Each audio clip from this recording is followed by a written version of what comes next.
غير المغضوب عليهم ولا صل على محمد. أعوذ بالله من الشيطان الرجيم. بسم الله الرحمن الرحيم.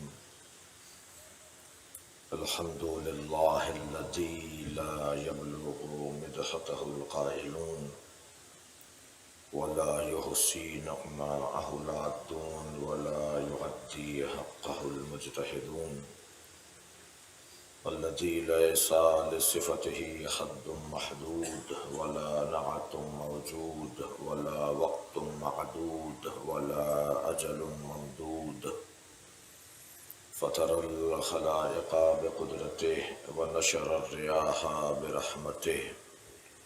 الصلاة والسلام على الرسول المسدد المصطفى العمجد المحمود الأحمد سيدنا ومولانا ومولى الكونين جد الحسن والحسين عاني أبا القاسم محمد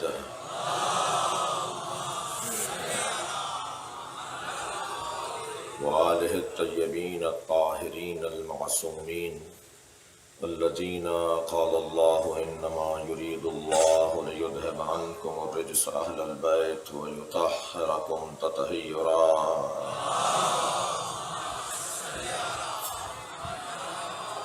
ولعنة الله على أعدائهم أجمعين من يوم عداوتهم إلى قيام يوم الدين.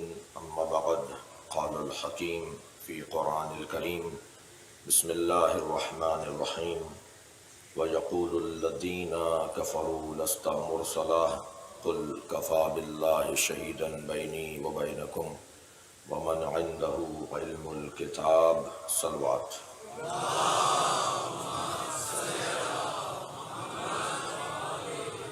سورہ مبارکہ رعد.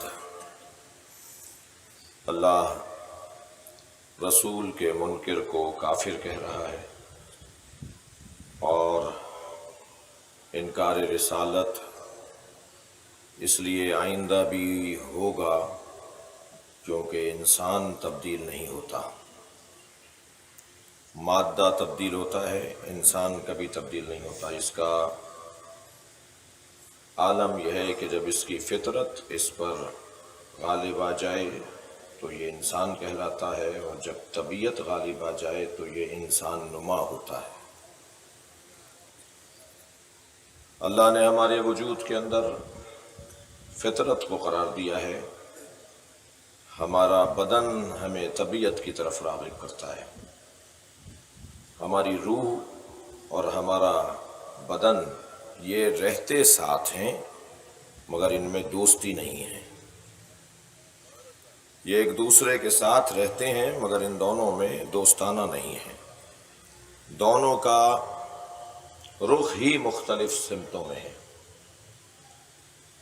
ایک دوسرے سے لڑتا ہے. فطرت انسان کو بلندی کی طرف لے کر جاتی ہے اور طبیعت انسان کو پستی کی طرف لے کے جاتی ہے. دونوں کا رخ ہی مختلف ہے. اور جب دو مختلف سمتوں میں چلنے والے مسافر ایک ساتھ باندھ دیے جائیں، صلوات پڑھیں ذرا محمد والے،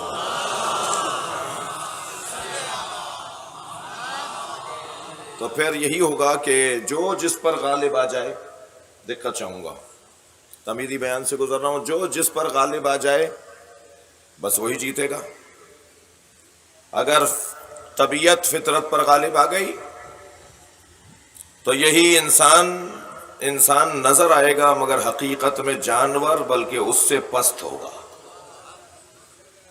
یہ میں نہیں کہہ رہا، قرآن مجید میں اسی انسان کے احوال کو اللہ نے بیان کیا. لہم اعین لا یبصرون بہا، ہم نے انہیں آنکھیں دی ہیں، ان کے لیے آنکھیں رکھی گئی ہیں مگر یہ دیکھتے نہیں ہیں.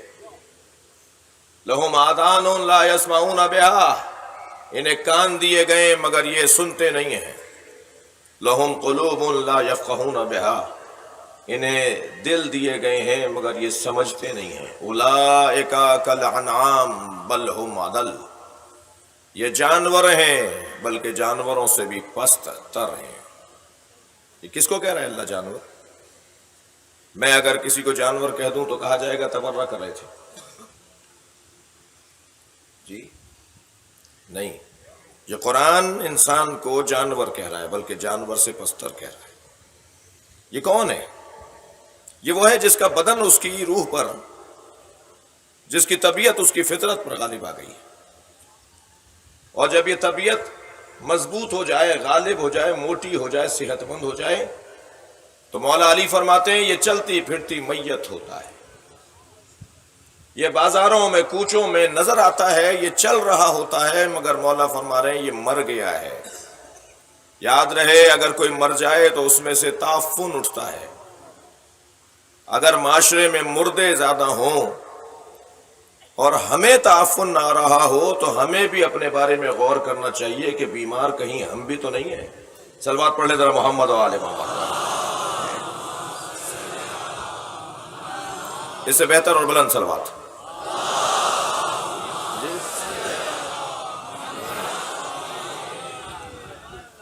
یہ طبیعت اگر انسان کی فطرت پر غالب آ جائے تو یہ وہی ہے کہ جسے قرآن نے شجرہ خبیثہ کہا ہے۔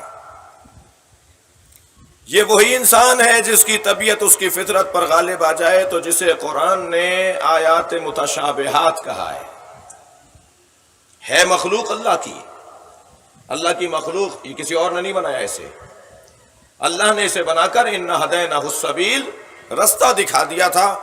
اب اس کی مرضی تھی کہ یہ طبیعت کو مضبوط بنائے یا یہ فطرت کو مضبوط بنائے، اور میں کیا کروں کہ میری فطرت مضبوط ہو جائے، میری طبیعت کمزور پڑے۔ توجہ چاہوں گا، اس کا بہترین نسخہ یہ عزاداری امام حسین ہے۔ تم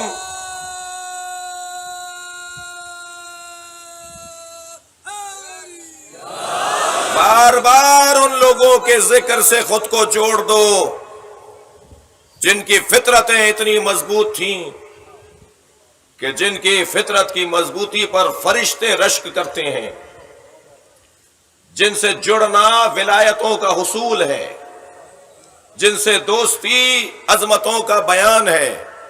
اللہ اب انہیں عظمت عطا کرے گا جو حسین سے جڑا ہوا ہوگا، اس لیے کہ یہ وہ ذات ہے جس نے نہ صرف خود بلکہ ایک تعداد کو میدان میں لا کر تاریخ گم کر دیتی، اسے تاریخ بنا کر اور اسے اختلافی موضوع بنا کر رد کر دیا جاتا اگر واقعہ مدینے میں ہو جاتا۔ امام نے مدینے سے مکہ سے کوئی 52 منزلوں کو گزارتے ہوئے کربلا کی زمین خریدی۔ یہ سب اہتمام ہو رہا ہے، یہ ہدایت کا نظام مرتب کیا جا رہا ہے، یہ ہمارے لیے سلیبس، یہ نصاب بنایا جا رہا ہے۔ قیامت تک تمہارا کام صرف یہ ہے کہ عزاداری سے جڑے رکھو، یہ عزاداری تمہاری فطرت کو سالم کرتی رہے گی، تمہیں اچھا انسان بناتی رہے گی۔ صلوات پڑھیں گے محمد و آل محمد۔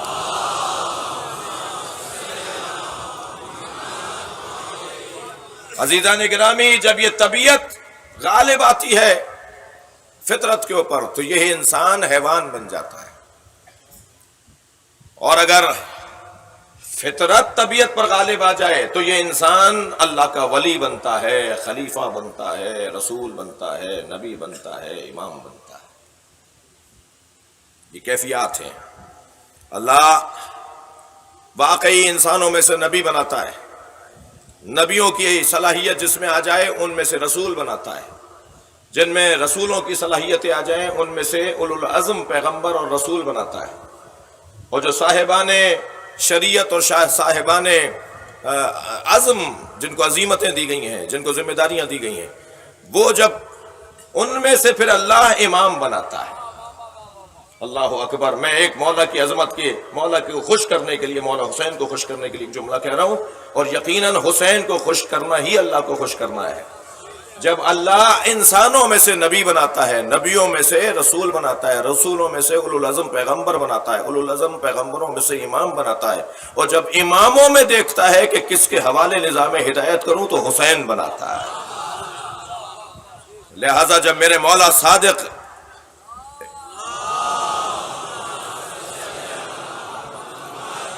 امام حسین کی زیارت کے لیے کربلا تشریف فرما ہوئے تو حضرت اپنے گھوڑے سے اتر گئے، پیدل چلنے لگے قبر حسینی کی طرف، وہ حائر کی طرف وہ لہد سید و شہداء کی طرف عاجزانہ انداز سے چلنے لگے، جیسے کوئی فقیر جا رہا ہو اپنے مولا سے مانگنے۔ ساتھ چلنے والے ایک صحابی نے پوچھا، مولا آپ بھی امام ہیں اور حسین بھی امام ہیں، آپ حسین ابن علی کی بارگاہ میں اس عاجزی کے ساتھ جا رہے ہیں؟ فرمایا تاریخ کا، حدیث کا، اہل بیت کی سیرت کا حسین پہلو ہے۔ اس جملے کے بعد پھر تحقیق ہو، پھر بات ہو، پھر گفتگو ہو مستقل۔ امام نے فرمایا ہمیں امامت بطفیل حسین ملی ہے، ہم بطفیل حسین امام ہیں۔ فطرت کو طبیعت کے اوپر غالب کرنا ہے۔ عزیزان گرامی، صبح کی مجلس میں ایک جملہ ہوا تھا، بعض احباب تشریف فرما ہے، ایک وقت آتا ہے کہ جب سالک اور مسلک ایک ہو جاتے ہیں، صراط اور سالک ایک ہو جاتے ہیں، ارادہ اور مرید ایک ہو جاتا ہے، علم اور عالم ایک ہو جاتا ہے، علم اور معلومات ایک ہو جاتی ہیں، عالم اور معلومات ایک ہو جاتی ہیں۔ اتنا ایک دوسرے میں ضم ہو جاتا ہے کہ یہ طے کرنا مشکل ہو جاتا ہے کہ اس میں کون کیا ہے۔ ایمان کا یہ عالم ہو جاتا ہے، ایمان اس درجے پر پہنچ جاتا ہے، اللہ اکبر، کہ پھر اسے مومن نہیں کہا جاتا، کل ایمان کہا جاتا ہے۔ یہ دو مفاہیم اگر ایک ہو جائیں، دو باتیں اگر ایک ہو جائیں تو پھر یہ کیفیت ایجاد ہوتی ہے۔ ذرا غور فرمائیں، یہ کون علی ہے؟ میرا مقدمہ ختم۔ یہ کون علی ہے کہ جس کی محبت ایمان ہے، جس سے بغض کفر ہے؟ اللہ اکبر۔ مامون الرشید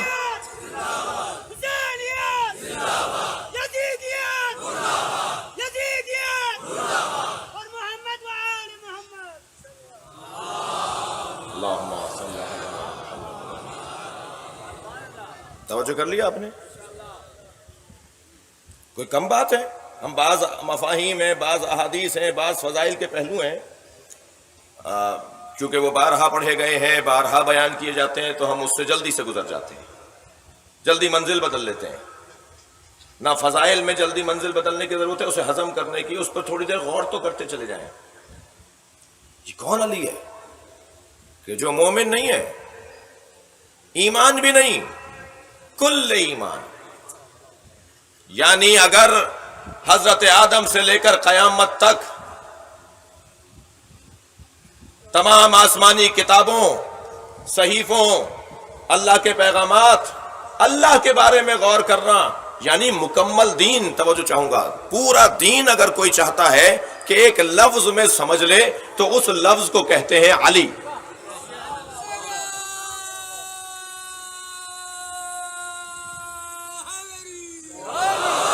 یہ عین لام، یہ چھوٹی یہ علی، جس کے نام میں بھی زیر نہیں ہے، مکمل کل ایمان۔ ان کا انکار کفر ہے۔ مامون رشید بیٹھا ہے، حضرت کی، میرے مولا رضا کی کرسی بھی برابر میں رکھی ہے، حضرت کے تشریف فرما ہونے پر ایک بڑی تعداد وہاں سوالات لے کر آتی تھی، حضرت سے جوابات طلب کرتے تھے، اور مختلف مذاہب اور مسالک اور بہت سارے ادیان و مکاتب کے لوگ حضرت سے وہاں کچھ پوچھنے آتے تھے، کچھ جاننے کی غرض سے آتے تھے اور کچھ کسی سازش کا شکار ہوتے تھے، مگر جو بھی آتا تھا وہ وہاں سے طبیعت اپنی بحال کر کے جاتا تھا۔ ایک شخص نے آواز دے کر کہا، پوچھنے والا غیر مسلم نہیں ہے، اے فرزند رسول، آپ کا عقیدہ ہے علی قسیم النار والجنہ، علی جنت و دوزخ کے تقسیم کرنے والے ہیں؟ میرے مولا رضا نے فرمایا یہ ہمارا عقیدہ ہی نہیں ہے، یہ سرکار دو جہاں حضرت محمد مصطفیٰ کی حدیث ہے۔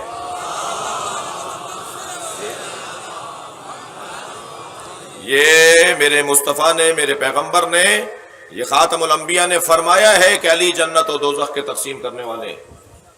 برابر سے مامون الرشید کی آواز آئی، کہنے لگا، فرزند رسول، مجھے یہ حدیث سمجھ میں نہیں آتی، حضرت نے فرمایا میں ایک اور حدیث تمہیں سناتا ہوں جو اس حدیث کو سمجھائے گی، اور یہ طریقہ قرآن کا بھی ہے اور یہ قانون حدیث میں بھی ہے کہ اگر کوئی حدیث سمجھ میں نہ آئے تو میں ان بچوں سے کہہ رہا ہوں انکار نہ کیا کرو. انکار کرنے والا طالب علم نہیں ہوتا، ضدی ہوتا ہے. طالب علم کا کام پوچھنا ہے، سمجھنا ہے. اگر کوئی حدیث کوئی بات سمجھ میں نہیں آ رہی تو انکار نہ کیا جائے. کہنے لگا مجھے یہ حدیث سمجھ میں نہیں آتی. حضرت نے فرمایا میں ایک اور حدیث سنا رہا ہوں تمہیں جو اسے سمجھائے گی. حضرت نے فرمایا یہ تو تمہیں سمجھ میں نہیں آتا کہ علی جنت و دوزخ کے تقسیم کرنے والے ہیں، مگر یہ حدیث تو نبی کی سمجھ میں آتی ہے کہ نبی نے فرمایا یا علی حب کا ایمان و بغض کا کفر. علی تم سے محبت کرنا ایمان ہے، تم سے نفرت کرنا کفر ہے. علی سے جو محبت کرے گا مومن ہے، جنت میں جائے گا. علی سے جو نفرت کرے گا کافر ہے، دوزخ میں جائے گا.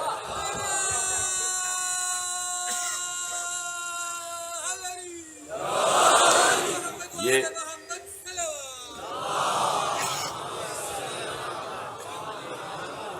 اب میں آپ کو قرآن سے چاہوں گا کہ اپنی بات کو روشن کروں. سورہ مبارکہ مائدہ ہی کی دونوں آیتیں ہیں جس میں پروردگار عالم نے مولا کائنات کی مولائیت کو اور مولا کی ولایت کو تسلیم نہ کرنے والوں کو کافروں کی صف میں کھڑا کیا ہے. قرآن ہے، کسی کی طبیعت پہ گرانی نہ آئے. ارشاد حضرت احدیت ہو رہا ہے یا ایھا الرسول بلغ، اے میرے رسول پہنچا دو ما انزل الیک من ربک، جو تمہارے رب کی طرف سے نازل کیا جا چکا. پہلے تو میں آیت کو ذرا سمجھنا چاہتا ہوں. اللہ کی طرف سے، رب کی طرف سے کیا نازل کیا جا چکا، کب نازل کیا جا چکا؟ آیت کا لہجہ بتا رہا ہے یہ پیغام نیا نہیں ہے. سرکار نے تو ہمیشہ جو نازل ہوا فوراً پہنچا دیا. یہاں جبریل لائے وہاں بتا دیا گیا. یہ کون سا پیغام ہے جو پہلے سے آیا ہوا ہے اور نبی پہنچا نہیں رہے؟ کسی نے سرکار سے پوچھا یا رسول اللہ علی کی ولایت کا اعلان آپ نے غدیر میں کیا، یہ آپ کو دیا کب گیا تھا؟ فرمایا جب معراج پر گیا تھا. اللہ نے معراج پر جو مجھے حکم دیے ان میں سے ایک پیغام یہ، یا رسول اللہ پھر آپ نے یہ علی کی ولایت کا پیغام پہنچایا کیوں نہیں؟ کیونکہ لہجہ بتا رہا ہے ان لم تفعل، اگر آپ نے یہ کام نہیں کیا. دقت ہے صاحبان سماعت کی، ان لم تفعل ہے، ان لم تقرا نہیں ہے. اگر آپ نے علی کہہ کر نہیں بتایا نہیں ہے، اگر علی دکھائے نہیں، علی کو اٹھا کر نہیں دکھایا، علی کو مجمع میں دکھایا نہیں، علی کی بیعت سارے مجمع سے لی نہیں، تو گویا کچھ نہیں کیا. جی کیوں؟ اب جملہ سنیں. حضرت فرماتے ہیں میں نے جبریل سے 3 مرتبہ کہا کہ ان یستعفیا لہذا الامر لتبلیغ لہذا الامر، مجھے اس تبلیغ امر سے، اس امر الہی کی تبلیغ سے مستعفی کر دو. کیوں؟ اور 3 مرتبہ جبریل اوپر گئے اور واپس آ کے کہا کہ اللہ کہہ رہا ہے اگر آج آپ نے پیغام نہیں پہنچایا تو گویا کچھ نہیں کیا. اب جملہ سنیں سرکار کا. سرکار فرماتے ہیں لقلت المتقین وکثرت المنافقین. اگر اللہ اکبر متقی کم ہو، منافق زیادہ ہو تو علی کی ولایت کے اعلان میں تاخیر ہوتی ہے. ایک اور زاویہ لیجئے. اگر صحیح بات پہنچانے میں مومنین اور متقین کی کمی ہو تو اس میں قصور متقین کا ہے. بات تو تیار ہے، پیغام تو حاضر ہے، تمہاری بہتری کا پیغام تو موجود ہے، تم اپنے آپ کو اچھا بناتے رہو، اچھے پیغام آتے رہیں گے. میں ہوں کہ جو اللہ کی جانب سے ہدایتوں کی راہ میں رکاوٹ ہوں. کیا کہا آیت نے؟ کیا کہا کہ پہنچا دیجئے وہ چیز جو آپ پر نازل کی گئی. ان لم تفعل، اگر آپ نے ایسا نہیں کیا، فما بلغت رسالتہ، تو گویا آپ نے کوئی کام نہیں کیا. یہاں حضرت آیت اللہ جوادی عاملی بڑی حسین تمثیل کا استعمال کر رہے ہیں. فرما رہے ہیں کہ اگر توجہ چاہوں گا، اگر کسی کی زندگی 70 سال کی ہو اور وہ 5 سال اپنے مقصد کے مطابق زندگی گزارے تو کہا جائے گا بھائی کچھ نہیں کیا. اور 70 سال میں اگر 65 سال وہ کام کر کے چلا جائے تو کہا جائے گا بہت کچھ کیا. سرکار کی زندگی کتنی ہے؟ جی 1400 سال تو ابھی ہو گئے. سرکار گئے کہاں ہیں بھائی؟ نبی کہاں گئے؟ نبی تو ہے نا ہمارے درمیان. آپ تو ابھی کچھ ایک گھنٹے کے بعد آواز سنیں گے اشہد ان محمدن رسول اللہ، ہم گواہی دیتے ہیں محمد اللہ کے رسول ہیں. تو ہے نا، گئے کہاں ہیں؟ ہم تو قیامت تک یہی کہتے رہیں گے، ہمیشہ کہتے رہیں گے کہ وہ ہیں، انہی کی خاتمیت ہے، انہی کی رسالت ہے، انہی کا دور ہے. وہ گئے نہیں ہیں، وہ ہیں. اب جن کی زندگی اتنی طویل ہو اور وہ کام کر رہے ہوں 23 برس کا، تو کہا جائے گا نا کہ کچھ نہیں کیا. اس لیے اعلان ہو رہا ہے علی پہنچا دو تاکہ کچھ نہ کیا کا عنوان نہ آ جائے. یہ اعلان ولایت مولا کائنات در حقیقت تبلیغ مصطفیٰ کا تسلسل ہے. میں اپنی ذمہ داریاں جس کو سونپے جا رہا ہوں وہ علی بن ابی طالب ہے. وَإِن لَمْ تَفْعَلْ فَمَا بَلَّغْتَ رِسَالَتَهُ. اگر آپ نے ایسا نہیں کیا تو اتنی طویل حیات کے اندر 23 برس کیا ہیں؟ گویا کچھ نہیں کیا. مولا کی ولایت سے جڑنا عزیزان گرامی گویا نبی کی رسالت کا حسین عنوان ہے. وَإِن لَمْ تَفْعَلْ فَمَا بَلَّغْتَ رِسَالَتَهُ وَاللَّهُ يَعْصِمُكَ مِنَ النَّاسِ.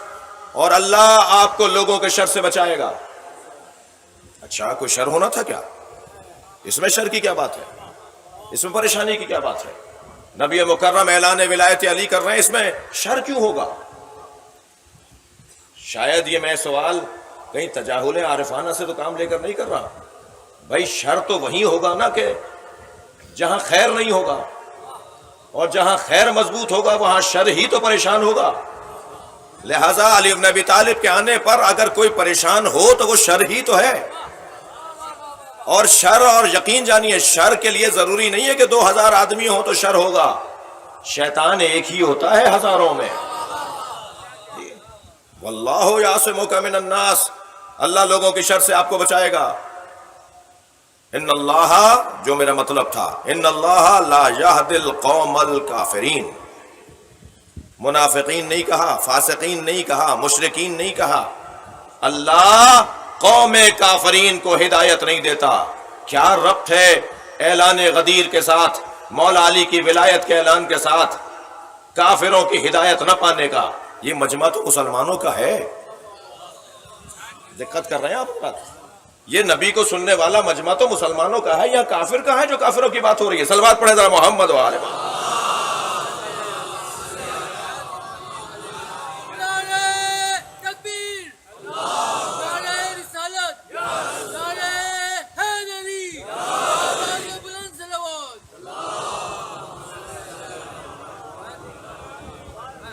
اللہ کافروں کو ہدایت عطا نہیں کرتا.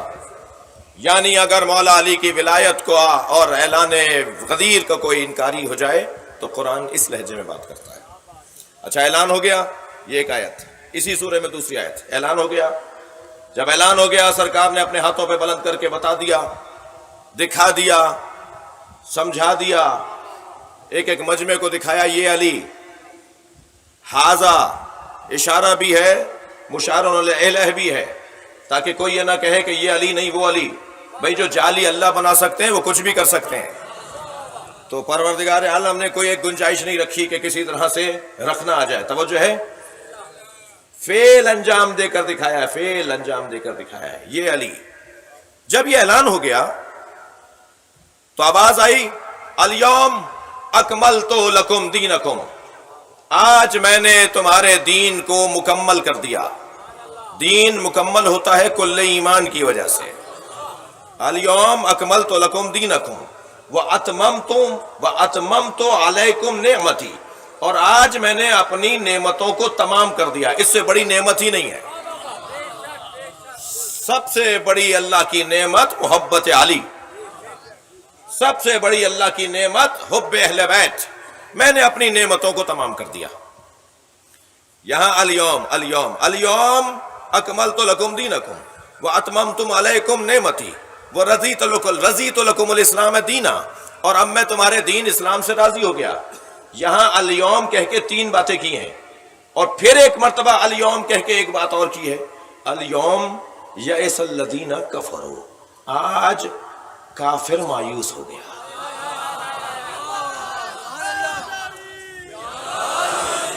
کتنا ربط ہے مولا علی کی ولایت کے ساتھ؟ تسلیم نہ کرنے والوں کا کہ وہ کافر ہیں. جو علی کی ولایت کو تسلیم نہیں کر رہا وہ کافر ہے. کوئی اس میں خفا ہونے کی بات ہی نہیں ہے. کوئی مسلمان یہ دعویٰ ہی نہیں کرتا، بلکہ لوگ تو اپنے ایمان کو ثابت کرنے کے لیے کہتے ہیں کہ ہم علی کے ماننے والے ہیں. کوئی نہیں، کوئی کسی کی دل آزاری نہیں ہو رہی. مسلمانوں میں کوئی پریشانی کی بات، آپ کو پریشانی کی بات نہیں ہے. کوئی مسلمان نہیں ہے، کوئی فرقہ نہیں ہے مسلمانوں میں. کسی بھی مسلک کو آپ اٹھا کے دیکھ لیجئے، ان کے کسی بڑے سے بھی پوچھ لیجئے کہ علی کی محبت کے بارے میں آپ کے ہاں کیا تعلیمات ہیں، فوراً جواب آتا ہے علی کی محبت نہیں ہے تو ایمان ہی نہیں ہے. بغیر علی کے تو ایمان ہی مکمل نہیں ہے. ان پر محبت رکھنا تو ایمان ہے. تو ایمان کی ضد کیا ہے؟ کفر ہے. ایک آیت. اب یہاں یہ خود لفظ مولا، یہ خود دلیل افضلیت امیر المومنین ہے. سرکار نے فرمایا میں جس کا مولا ہوں، تو ترجمہ مولا کا کوئی 17-18 معنی نکالے گئے ہیں لغت سے. ویسے جب مولا کے فضائل کی بات آتی ہے نا تو محنتیں بڑی ہوتی ہیں. صلوات پڑھ لیں ذرا محمد و آل محمد. بھائی اسے بلند سب مل کر پڑھ لیں تو اچھا ہوگا.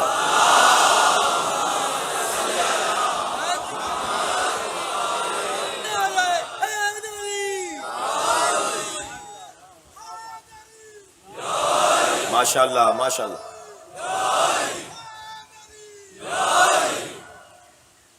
توجہ کر لی. میں ان 18-20 معنی میں خلاصہ کرتا ہوا 3 عمدہ ترین، مشہور ترین، غالب ترین، زیادہ تر جن 3 معنی پر بات ہوئی ہے ان کا ذکر کرتا ہوں.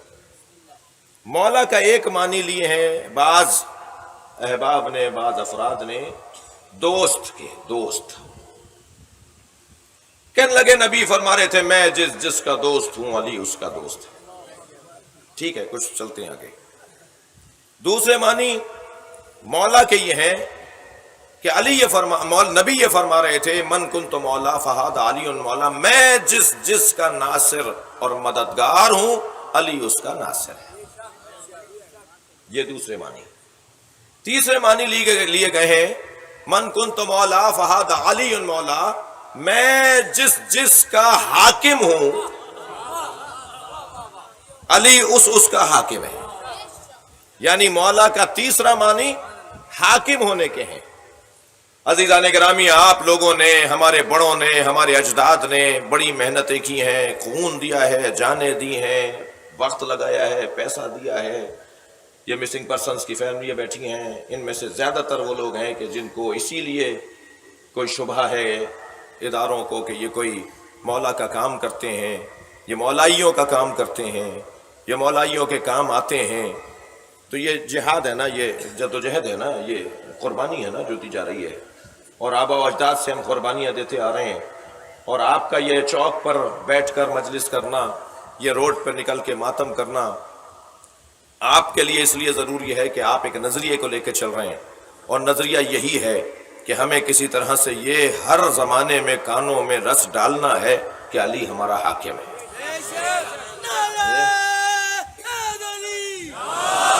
اور جو اس نظریے سے خفا ہیں اور ان کو اس نظریے سے کچھ تکلیف ہے اور نقصان ہے، وہ یقیناً پھر آپ کی راہ میں رکاوٹ ڈالیں گے. آپ کو مشکلات کا سامنا کرنا پڑے گا اور آپ اس طرح سے پریشان ہوتے ہوئے نظر بھی آئیں گے. مصائب کا بھی سامنا آپ کو ہوگا. لیکن کوئی بات نہیں ہے، نظریات کی جنگ ہے. مجھے پاکستان کے 2 نظریوں پر تو بات کسی اور موقع پہ کرنی چاہیے، مگر اسلام کے بھی تو 2 ہی نظریے ہیں. اسلام بھی 2 نظریاتی ہے. صلوات پڑھیں ذرا محمد و آل محمد. 2 نظریات کا مسئلہ ہے، 2 قومی نظریاتی مسئلہ ہے. ہم ایک نظریات لے کر چل رہے ہیں، ایک نظریہ لے کر چل رہے ہیں، کوئی اور اس کا مخالف بھی ہے. میں کل کی مجلس میں کچھ اہم باتیں آپ سے کروں گا، صبح کی مجلس میں، اور کچھ باتیں ہونی ہیں قومی حوالے سے بھی، اور اپنے مضمون کو بھی ایک منزل دوں گا. اور اس میں جو ایک بات آپ سے کرنی ہے وہ یہ کہ عزاداری کے حوالے سے جو نئے انداز سے کچھ قانون سازیاں، کچھ چیزیں تحریر میں لائی جا رہی ہیں، ان پر گفتگو ہونا چاہیے، ان کے اوپر بات ہونی چاہیے. اور یہ کوئی بھیڑ بکریاں نہیں ہیں، معاذ اللہ معاف کیجیے گا.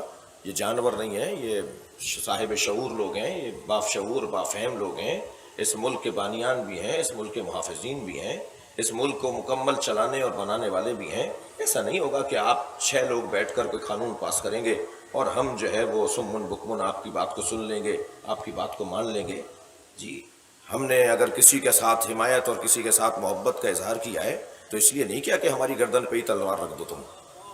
جی، تو یہ جو اس دفعہ جو تحریریں لائی گئی ہیں وہ قابل مذمت ہیں، وہ بہت افسوسناک باتیں ہیں جو عزاداری کے حوالے سے۔ بھائی مل کے جواب دے دیجئے۔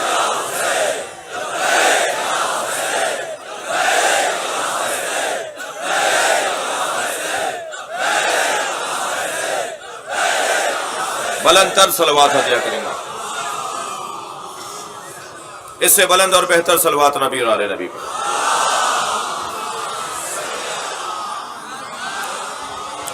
تو بہرحال یہ جہاد ہے، اسے جاری رکھیے جہاں تک خون کا آخری قطرہ ہے، آپ اس پہ باقی رہیں گے۔ اور جنہیں میں کچھ کہہ رہا ہوں وہ بات سمجھ رہے ہیں کہ ہمیں تکلیف کیا ہے، ہمیں اعتراض کس بات کے اوپر ہے، اور تفصیل سے نسبتاً تفصیل سے کل تھوڑی سی بات ہوگی۔ اتنا کہتا ہوا آگے بڑھوں عزیزو کہ یہ تینوں معنی، ایک معنی ناصر، دوسری معنی دوست، تیسرا حاکم، آپ کی جد و جہد کا نتیجہ ہے، بار بار نعرہ حیدری کا نتیجہ ہے، بار بار یا علی کہنے کا حاصل یہ ہے کہ پاکستان کا سب سے بڑا مبلغ یہ کہنے پر آمادہ ہے کہ شیعہ جس معنی میں مولا کہتے ہیں وہی معنی ٹھیک ہے۔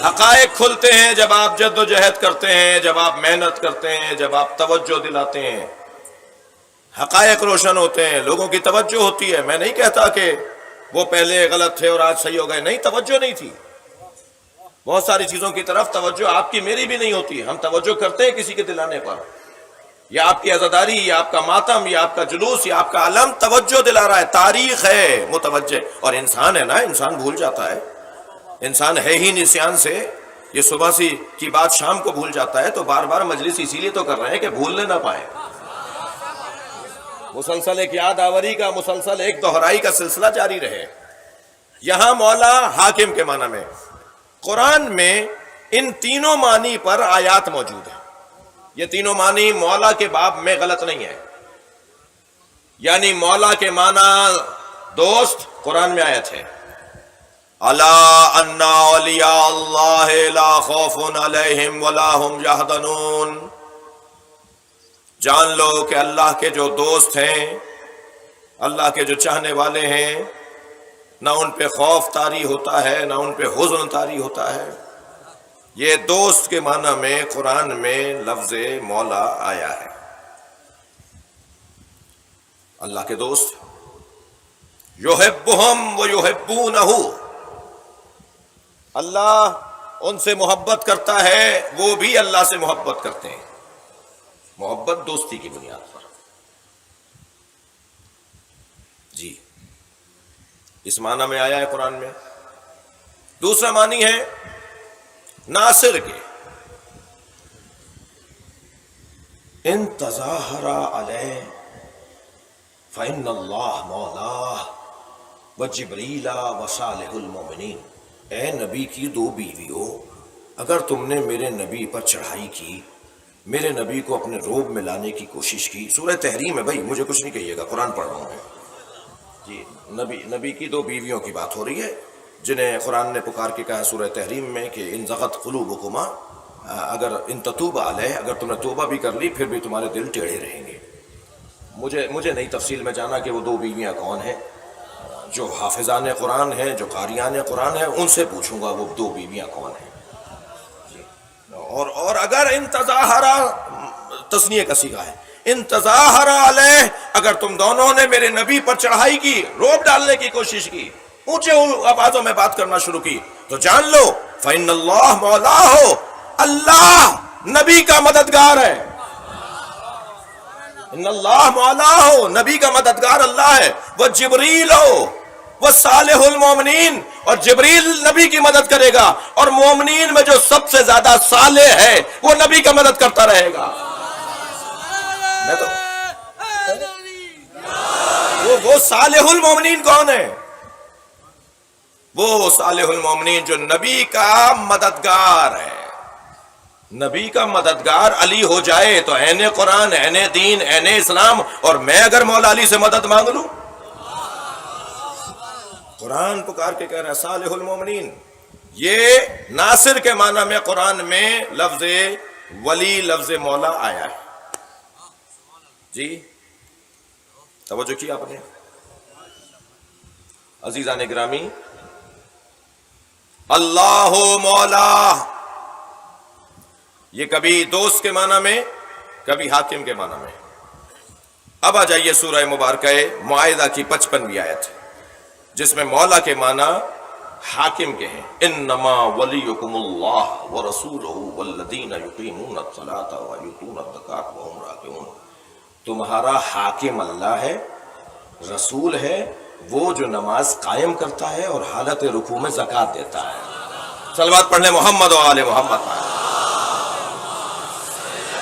جی تو تینوں معنیاں ہیں. اب مولانا آپ نے یہ تو بتا دیا کہ قرآن مجید میں مولا کے ایک معنی ناصر کے ہیں، قرآن مجید میں مولا کے ایک معنی حاکم کے ہیں، ایک معنی دوست کے ہیں. غدیر میں کون سا معنی مراد لیں گے؟ نواب رامپور کے بیٹے کی شادی، وقار بھائی، نوابین آ رہے تھے شادی میں شرکت کرنے کے لیے. ہر آنے والے نواب کے سامنے، ہر آنے والے مہمان کے سامنے نواب صاحب انار پیش کرتے تھے اور اپنے نوکر کو آواز لگاتے تھے انار لے کر آؤ پذیرائی کے لیے، اور نوکر دوڑا دوڑا جاتا تھا اور انار لے کر آتا تھا.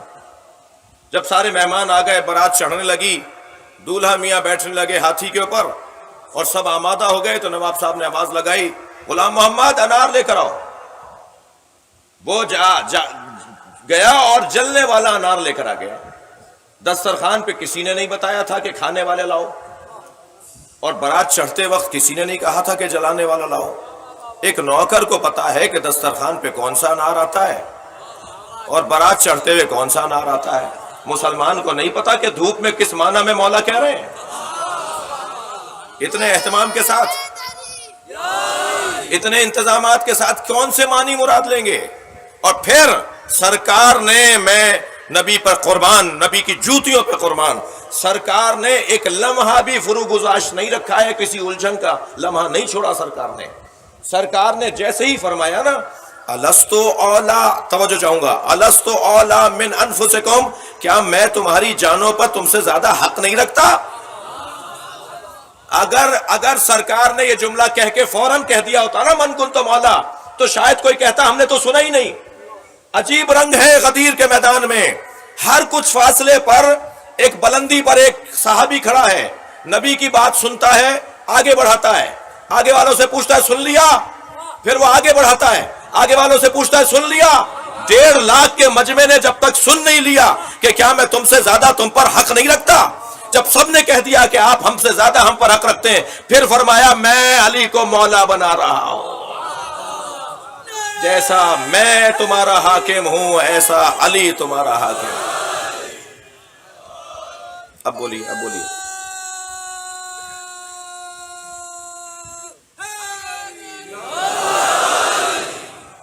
ایک اور آیت لے لیجئے سورہ احزاب کی.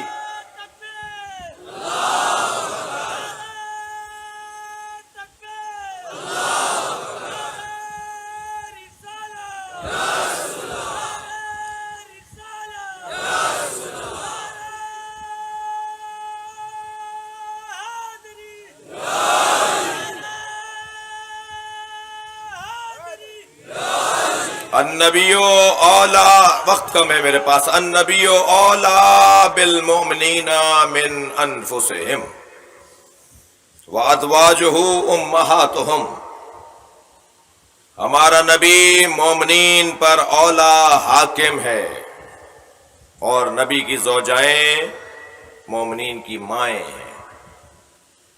اس معنی میں سرکار نے مولا علی کو مولا کہا، طاعتہ طاعتی، حبہ حبی، حربہ حربی، سلمہ سلمی۔ 200 سے زیادہ جگہ پر نبی مکرم نے مولا کو اپنے ساتھ رکھا ہے۔ اس کی اطاعت میری اطاعت، اس سے لڑائی مجھ سے لڑائی، اس سے پیار مجھ سے پیار۔ جی اب بھی کوئی گنجائش ہے کہ اولا ہے علی، افضل ہے علی؟ تمام انسانیت میں بعد از مصطفیٰ سب سے عظیم مقام سرکار مرتبیت مولا مرتضیٰ کا ہے۔ عزیزو، دعوت ذوالعشیرہ سے لے کر اور اعلان غدیر تک کوئی ایک دن نہیں گزرا جو علی کے بغیر گزرا۔ دعوت ذوالعشیرہ میں علی نے وعدہ کیا تھا کہ میں ساتھ دوں گا، اور نبی نے وعدہ کیا تھا جو میرا ساتھ دے گا وہی میرا وزیر، میرا خلیفہ، میرا جانشین ہوگا۔ 23 برس تک علی نے وعدے کی وفا کی، غدیر میں نبی نے اپنے وعدے کو پورا کر دیا، اعلان ولایت علی کر کے۔ اور جس علی کو نبی نے ہم پر مولا قرار دیا ہے، حق بھی اسی کا ہے۔ بھئی ایک روایت ہوتی ہے، دقت چاہوں گا، ایک روایت ہوتی ہے، ایک درایت ہوتی ہے۔ جی کہ آیات اور احادیث آپ کے پاس پیش نظر ہیں، مگر ثبوت بھی ہے، تاریخ بھی ہے، نظر بھی آیا، مشاہدہ بھی رہا۔ ہاں، کوئی ایسا مرحلہ نہیں رہا کہ جب علی نے امت کی سرپرستی نہ کی ہو، علی نے امت کی حاکمیت علی کے ہاتھ میں ہے اسے ثابت نہ کیا ہو۔ یا علی انا اقاتل علی التنزیل وانت تقاتل علی التاویل، یا علی میں تنزیل کی بنیاد پر جنگ لڑ رہا ہوں، تم تعویل کی بنیاد پر جنگ لڑو گے۔ یا علی میرے بعد میری امت کو تمہاری ایسی ضرورت ہے جیسے میرے زمانے میں میری ضرورت ہے۔ اور ایسا ہی ہوا، ایسا ہی ہوا۔ پہلے 3 دوروں میں بھی سنی شیعہ، پہلے 3 دوروں میں بھی بغیر علی کے کوئی لمحہ کسی کا کامیاب نہیں گزرا، اور جب علی سے بغض اور نفرت کا آغاز ہوا تو آج اس دور کو مذمت کی نگاہوں سے دیکھا جاتا ہے۔ 2 قادریوں نے ہم پر مہربانی فرمائی، ایک کراچی کے قادری نے، ایک لاہور کے قادری نے۔ کراچی کے قادری نے نعرہ لگایا، بے گناہ بے خطا فلانا فلانا، میں نام نہیں لوں گا، مقدس ممبر ہے۔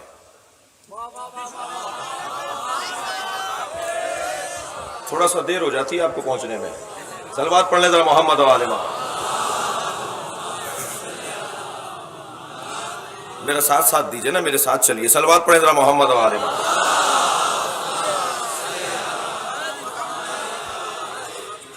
10 کتابیں اب تک ہمارے بھائیوں نے، سنی بھائیوں نے لکھ دی ہیں اس نعرے کے جواب میں۔ ہم تو 1400 سال سے جو بات کہہ رہے تھے، ہم تو صدیوں سے جو بات کہہ رہے تھے، اب چیزیں کھل رہی ہیں۔ 10 کتابیں برادران اہل سنت نے، ایک بڑی مارکۃ الآراء کتاب تو لاہور سے لکھی ہے جناب ظہور احمد فیضی صاحب نے، مولانا ہے، بڑے مضبوط عالم اہل سنت کے۔ جی احادیث موضوعہ فی فضائل فلانا۔ اچھا کتاب کا نام بتا رہا ہوں تو نام لینے میں کوئی پریشانی ہے؟ احادیث موضوعہ فی فضائل معاویہ، وہ ساری جعلی حدیثیں جو معاویہ کے شان میں پڑھی جاتی ہیں، سندن، روایتن، تاریخن، وہ جعلی ہیں۔ انہوں نے کہا ہے ہمارے ہاں جتنی روایتیں معاویہ کے بارے میں پڑھی جاتی ہیں وہ ساری جعلی ہیں۔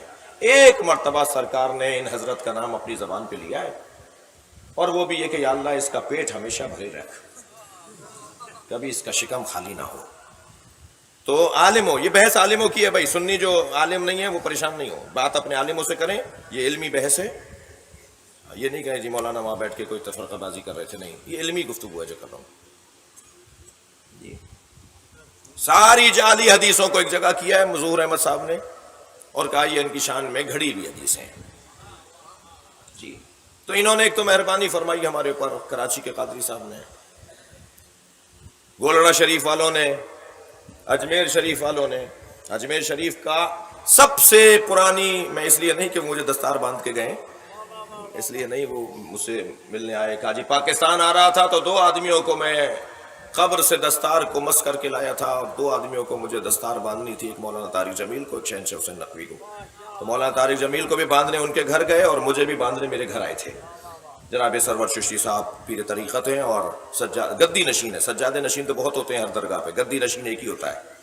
جناب سرور چشتی صاحب گدی نشین ہیں، حضرت معین الدین چشتی رحمۃ اللہ علیہ کے. انہوں نے تو جب یہاں سے کراچی سے نعرہ بلند ہوا، انہوں نے اس کو نام دیا ہے فتنہ الطاریہ.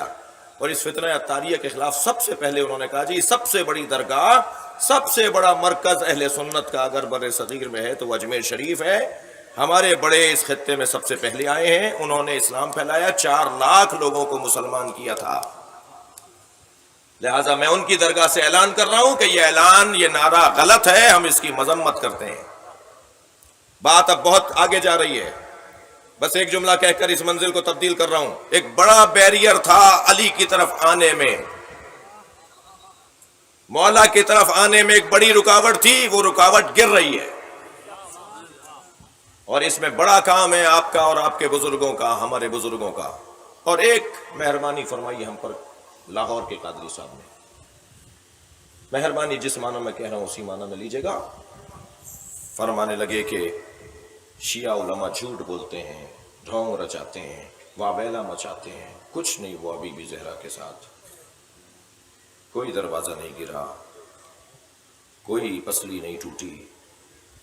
میں نے 40 کتابیں سوشل میڈیا پہ، 32 منٹ کا ہمارا کلپ ہے، لاکھوں لوگ شیئر کر چکے ہیں اب تک، اور کتاب کی شکل میں بھی ہم نے اس کو چھاپ دیا ہے اہل علم کو دینے کے لیے، عکس چھاپے ہیں کتابوں کے.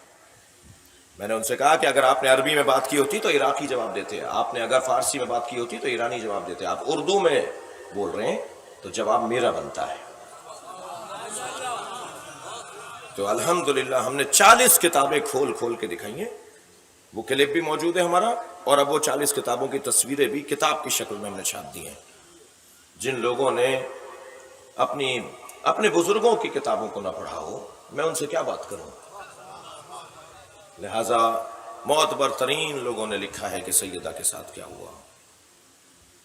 ہم تو آج ان روایات کو پڑھتے ہیں تو ہماری آنکھوں میں آنسو آ جاتے ہیں، دل دھڑکنا بڑھ جاتا ہے، ہاتھ پیر کانپنے لگتے ہیں کہ نبی کی اتنی پیاری بیٹی جس پر یہ کچھ ہوا،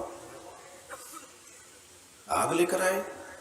میں اس تفصیل میں جانے سے گریز کر رہا ہوں، مگر اتنا ضرور ہے کہ نبی اپنی زندگی میں زہرا کی مصیبت کو یاد کر کر کے روتے تھے. واقعے سے پہلے نبی نے گریہ کیا ہے. عزادارو آپ آمادہ ہیں رونے کے لیے؟ کائنات پنجتن کی خاطر بنی یا نہیں؟ یہ ساری کائنات اللہ نے بطفیل پنجتن بنائی. پنجتن کے 5 جنازوں کا حال سنیں گے آپ؟ پنجتن کے 5 جنازوں کا حال. نبی کے جنازے میں 13 آدمی ہیں. ہمارے شہر کا معتبر ترین فرد اگر کوئی رحلت کر جائے تو سارا شہر بند ہو جاتا ہے. نبی کے جنازے میں اٹھانے والے لوگ نہیں ہیں جنازہ. مولا مرثیہ پڑھتے رہ گئے. اعتراض ہوا امت کو کہ ہمیں اہل بیت نے نبی کے جنازے میں نہیں آنے دیا، نہیں بلایا، انتظار نہیں کیا ہمارا. مولا نے پورا خطبہ ارشاد فرمایا، میں کسی کا محتاج اور پابند نہیں تھا. سنیں گے 95 دن یا 75 دن کے بعد اس گھر میں دوسرا جنازہ ہوا، وہ جناب زہرا کا جنازہ ہے. رو رہے ہیں نا آپ؟ 4 آدمی تھے زہرا کے جنازے میں. رات کی تاریکی میں اٹھا بطول کا جنازہ. پھر امت کو اعتراض ہوا کہ اہل بیت نے ہمیں اپنے گھر کے جنازے میں نہیں بلایا. اس گھر میں تیسرا جنازہ مولا علی کا ہوا. اہل سنت علماء لکھتے ہیں کہ 2 آدمیوں نے جنازہ اٹھایا تھا. حسنین پیچھے سے جنازہ اٹھانا، آگے سے خود اٹھے گا، اور جہاں جنازہ جائے لے کر چلے جانا، قبر تیار ملے گی، وہاں مجھے دفنا کے آ جانا۔ علی کے جنازے میں 2 آدمی تقریباً 100 سال سے زیادہ مدت تک قبر علی کا پتہ نہیں تھا۔ حجاج ابن یوسف نے، جس کے خالہ زاد بھائی محمد بن قاسم نے حضرت عبداللہ شاہ غازی کو مارا، جو ہمارے ہاں ہیرو ہے محمد بن قاسم، اس نے حضرت عبداللہ شاہ غازی کو مارا تھا جی۔ حجاج ابن یوسف نے 3000 جگہ، 300 نہیں بولا ہے میں نے، 3000 جگہ کوفہ اور نجف کے علاقوں میں گڑھے کھدوائے کہ یہاں سے میت نکلے گی، یہاں سے نکلے گی علی کی میت، اور پھر میں اسے لٹکاؤں گا۔ یہ ہوا علی کے جنازے کے ساتھ۔ ضمناً کہہ دیتا ہوں، میری 3-4 سال سے یہ اس ممبر سے آواز تھی، مختلف ممبروں سے کہہ رہا تھا، ہمارے حیدر بھائی نے محنت کی ہے، مشقت کی ہے۔ کل شب عاشور حضرت عبداللہ شاہ غازی کے مزار کے سامنے والے روڈ پر صاحب عزا کو پرسہ دیا جائے گا۔ میری خواہش تھی کہ میں تو سوچتا تھا کہ جلوس ہمیں وہاں ختم کرنا چاہیے تھا۔ اس شہر میں امام حسین کی اولاد، اس شہر میں ایک ہی، تو پورے ملک میں ایک ہی امام زادہ ہے۔ یہ عراق اور ایران سے جو شیعہ آتے ہیں نا، وہ یہاں سلام کرنے جاتے ہیں۔ ہم حضرت شاہ عبد العظیم کے مزار پہ جاتے ہیں نا تہران، ان سے زیادہ فضیلتیں ہیں ان کی۔ ایرانی عراقی یہاں سلام کرنے آتے ہیں۔ میری اور آپ کی کوتاہی ہے کہ ہم نہیں جاتے۔ میں سلام پیش کرتا ہوں اپنے حیدر بھائی کو، انہوں نے گفتگو کی، انتظامیہ سے معاملات طے پا گئے ہیں، بالکل سامنے والے روڈ پر مزار کے سامنے شب عاشور پرسہ ہوگا۔ میں خود مجلس پڑھوں گا، مسائل پڑھنے جاؤں گا۔ 3000 جگہ گڑھے کھدوائے کہ علی کی میت نکالوں۔ سنیں گے؟ اس گھر میں 4تھا جنازہ۔ بڑا انتظار تھا، بڑا شوق تھا، بڑا اعتراض تھا، ہمیں اہل بیت جنازوں میں نہیں بلاتے۔ پہلا جنازہ امت کے کاندھوں پر دیا، وہ امام حسن کا جنازہ۔ امت نے اتنے تیر مارے کہ برابر کی بہنیں جنازے سے تیر ہی نکالتی رہ گئیں۔ اور 5ویں جنازے کا حال سنیں گے؟ گھوڑے دوڑا دیے ہیں۔ اجرکم اللہ۔ جب آئی ہے نا زینب کبریٰ، تو بی بی سے بھائی کا لاشا پہچانا نہیں گیا، آواز دے رہی ہیں، انت اخی زینب، کیا تم ہی زینب کے بھائی حسین ہو؟ عزادارو، اس دکھیا بی بی کا بڑا مقام ہے۔ اس نے کبھی جگر کے کٹے ہوئے ٹکڑے اپنے بھائی حسن کے دیکھے؟ سنیں گے، رو رہے ہیں۔ اس نے کبھی بھائی حسین کے پامال لاشے کو دیکھا؟ بس عزادارو، آج 8 محرم ہے، اس نے 2 کٹے ہوئے ہاتھ بھی دیکھے ہیں۔ اس بی بی کا بڑا جگر ہے، بڑا حوصلہ ہے زینب کبریٰ کا۔ آج مولا عباس کو سلام کرنا ہے۔ جب کبھی مولا عباس کے مصائب سنا کرے نا، تو کچھ دیر کے لیے مدینے جایا کیجئے، جہاں ایک ماں بیٹھی 4 قبروں کے نشان بنا رہی ہے۔ حضرت عباس کی ماں کو بھی سلام کرنا ہے۔ بی بی، آپ کو سلام کرنے یہ مجمع آیا ہے۔ کیسا جوان پال کر دیا حسین کو۔ 4 قبروں کے نشان بنا کر کہتی ہیں، لا تدعونی ام البنین، مجھے ام البنین مت پکارا کرو۔ ام البنین بیٹوں کی ماں کو کہا جاتا ہے۔ میرے وہ بیٹے کہاں ہیں جن کے میں ماں ہوں؟ عزادارو، میرے مولا عباس 36 سال تک کربلا کا انتظار کرتے رہے۔ ہر جگہ یہی کہا جاتا رہا، عباس تمہیں کربلا کے لیے مانگا تھا، عباس تمہیں جوہر شجاعت کربلا میں دکھانے ہیں، عباس کربلا آؤ گے جاؤ گے تب تمہیں اپنی شجاعت دکھانی ہے۔ کبھی بصرے میں تلوار روکی جاتی تھی، عباس یہ بصرہ ہے، کربلا نہیں ہے۔ کبھی کوفے میں تلوار روکی جاتی تھی، عباس تلوار نہ اٹھا لینا، یہ کربلا نہیں ہے۔ کبھی مدینے میں ایسا ہوا، بارہا ایسا ہوا، تو جو کربلا پہنچا ہوگا اس کی کتنی آرزو پوری ہو رہی ہوگی۔ اب تو کربلا آ گیا، اب تو میں کربلا آ گیا، اب بتاؤں گا کہ میں کون ہوں، میرے بازو میں دم کیسا ہے، میرے بابا کا اعتماد جو ہے وہ عباس ہے، میں حسین مولا کو کیسے اپنے دشمن سے بچاؤں، ان کے دشمن سے بچاؤں گا۔ میرے مولا عباس کربلا کا انتظار کرتے کرتے کربلا پہنچ گئے۔ مگر سنیں گے عزادارو، حسین نے بھی خوب سجایا ہے عباس کو۔ جب 2 محرم کو خیمے لگائے گئے اور 4 محرم کو شمر نے خیمے ہٹانے کا مطالبہ کیا نا، تو جناب عباس نے خط کھینچ دیا تھا۔ کسی میں مجال ہے تو خط کو پھاند کے دکھائے۔ تو ایک مرتبہ امام حسین جناب زینب کے خیمے میں چلے گئے اور بیوی سے کہا، اے زینب عباس کو بلا لو۔ تھکے نہیں جن کی آوازیں بلند ہیں، اللہ ان کو اجر و ثواب عطا فرمائے۔ جناب فضا باہر گئیں، کہا چھوٹے شہزادے تمہیں آقا زادی زینب بلا رہی ہیں۔ فرمانے لگے بی سے کہیے چند لمحوں میں خوشخبری لے کر آ رہا ہوں، میں کربلا کا قصہ تمام کر رہا ہوں، آج میں بتاتا ہوں شمر کو کہ میں کون ہوں۔ جناب فضا خیمے میں گئی، فوراً واپس آئیں اور آ کر کہا، عباس زینب کہتی ہیں تم آتے ہو یا میں آ جاؤں؟ بس یہ جملہ سننا تھا، برق کی مانند خیمے میں آ گئے۔ جب خیمے میں آئے تو کیا دیکھا، بی کے برابر میں مولا حسین کھڑے ہیں۔ سمجھ گئے مولا عباس کہ مولا حسین کیا چاہتے ہیں، کہ مولا میں خیمے ہٹا دوں؟ میرے مولا حسین نے اپنی گردن کے اشارے سے فرمایا، ہاں خیمے ہٹا دو۔ اب عباس نے خیمے ہٹا دیے۔ پھر مولا کی خدمت میں آ کر، مولا حملہ کروں؟ عباس ہمیں پہل نہیں کرنی، عباس ہمیں پہل نہیں کرنی۔ 9 محرم کو جب پہل ہوئی ہے نا، نقن صاحب لکھتے ہیں جتنے خوش زندگی میں عباس اس دن نظر آئے، اس سے پہلے نظر نہیں آئے۔ گھوڑا دوڑاتے ہوئے فاصلے پر تھے، جب وہاں سے تیر چلنا شروع ہوئے، گھوڑا دوڑاتے ہوئے امام حسین کی خدمت میں آئے، گھوڑے سے اتر کے اذن دخول مانگا، خیمے میں داخل ہو کر کہا، مولا آپ کہتے تھے نا کہ پہل ہمیں نہیں کرنی، مولا پہل ہو گئی، اب بتاؤں؟ اللہ اکبر۔ امام نے فرمایا، عباس جاؤ 1 رات کی مہلت لے کر، میں کہوں گا مولا حسین سے، مولا علی اکبر کو بھیج دیا ہوتا۔ مگر کیسے باب الحوائج بنے گا؟ کیسے آج 8 محرم کو مانگنے والوں کی مرادیں پوری ہوں گی؟ کیسے منتیں آج بڑھائی جائیں گی؟